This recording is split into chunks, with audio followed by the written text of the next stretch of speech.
येथून एक भीषण अपघाताची घटना सध्या समोर येते। पराडा इथं एक भरधाव कार लिंबाच्या झाडावर जाऊन जोराची आदळल्यानं हा भीषण अपघात घडून आल्याची माहिती समोर येते। या कारमध्ये एकूण 4 जण प्रवास करत असताना हा भयंकर अपघात घडलाय। हा अपघात इतका भीषण होता की जोराचा आवाज होऊन सगळीकडे रक्ताचा खच जमला होता। अपघात झाल्यानंतर 4 चाकी गाडीची झालेली अवस्था बघून लोकांच्या अंगाचा थरकाप उडाला।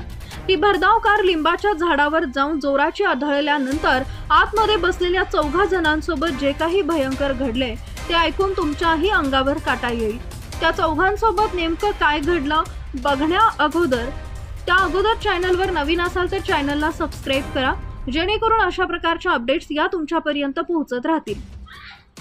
अंबड तालुक्यातील पराडामधील दर्गा इथं दर्शन घेण्यासाठी 2 जण कारमधून निघाले होते।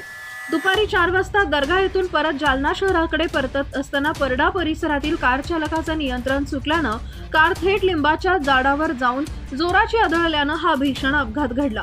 या अपघातात जालना शहरातील कसबा जुना जालना येथील तरुण विनय सुनील देशमुख वय वर्ष 19 व ऋषिकेश लामलाल जाधव वय वर्ष 30 हे जागीच ठार झाले। या घटनेची माहिती होताच घटनास्थळी ग्रामस्थांनी मोठी गर्दी केली होती। पोलिसांना या घटनेची वार्ता समजताच अंबडचे उपविभागीय पोलीस अधिकारी यांनी तात्काळ धाव घेतली।